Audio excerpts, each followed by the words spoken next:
popped in on the show a few times, and you popped in on the convention today to say hello and say a few words. If you will, welcome, give a nice warm welcome to Mr. William Calvert.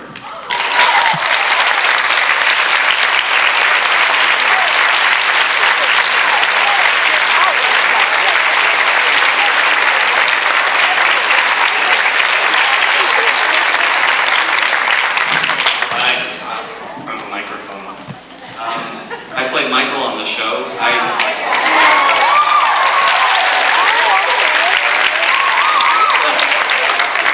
Great. So you guys know who that is? I guess I don't need to tell you what I did in fantasy. Something like that. So I was underground and got to go up above and felt really guilty about fantasizing about being with me. Yes, Catherine, sorry. Yes, you're right. Yes, true. Any questions? Sure. I watched you on Slap Maxwell. Oh, wow, thanks a lot. I want you to know you're the only reason I watched this show. Thank you very much. That's great. Slap Maxwell is another show I did with Danny Coleman, but we won't mention it. What are you doing now? What? What are you doing now? I just did a pilot. Do you guys know a show called The Real World? It's on MTV. Well, they tried to do a pilot which was a cross between The Real World and Melrose Place called Jam Bay, and we'll see what happens. I really enjoyed you on Liberation and Fawn and Leaf. Your character was a real jerk. Yes. Thank you very much. Thank you. I guess I'll never live that down. Sure. How many retakes did you do Catherine today?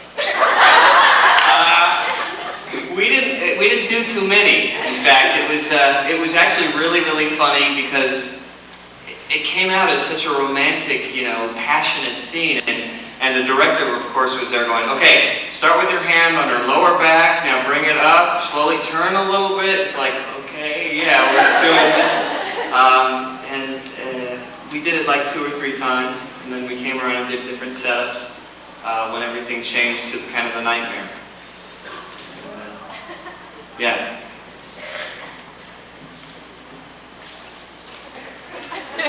Sure. Michael was a wonderful character, and he has figured prominently in a number of fanzine stories.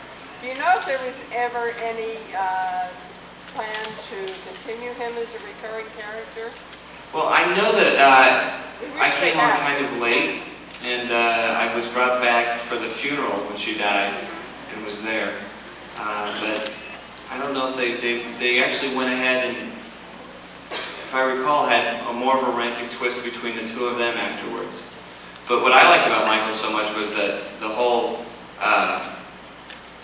the fact that he was searching for his father so strongly, and it just often you don't know what you have, and he didn't realize that he already had his father, and so then it took him going out looking for the mythical father, and then his dad just says, "I don't know you," and that horrible, realization hits him that he's alone, and then he goes back down under and realizes that's where he has his family, which was really very nice, a very nice thing. And they were a great family. In fact, the script supervisor worked on Slap. Anything else? Yeah.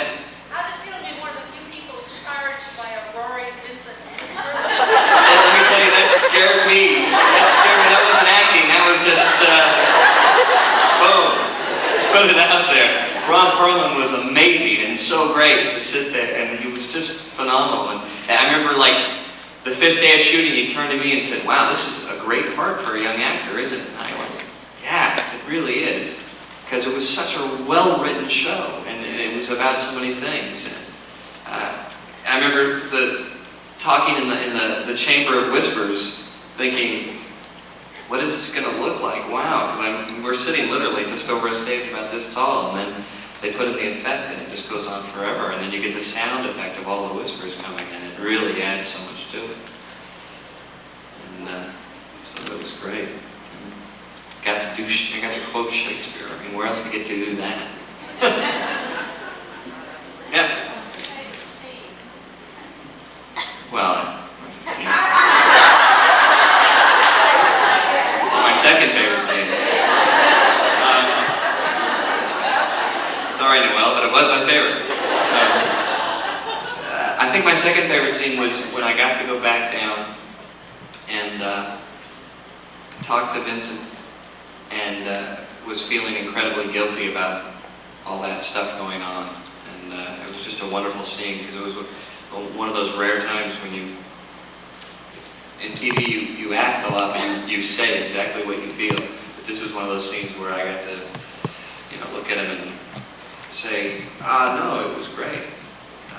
No, and just like be dying inside, feeling so bad. And then to have him say, go back up and live your life was great. So that was my second favorite scene. Wow, that's bringing back so many memories. Yeah.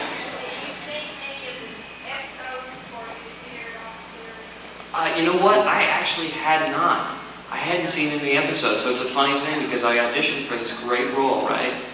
And I had the first call in Hollywood, then I had the call back at the producer's building, which was still in Hollywood, and another call back there, and I'm thinking, God, I really want to get this part now because it's written so well.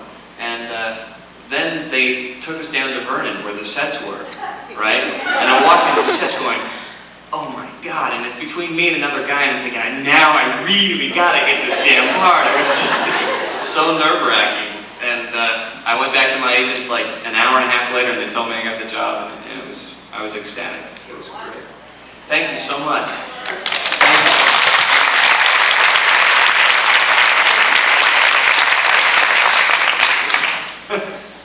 Yeah. Since you had never seen the show before, what was your first reaction to Vincent's costume?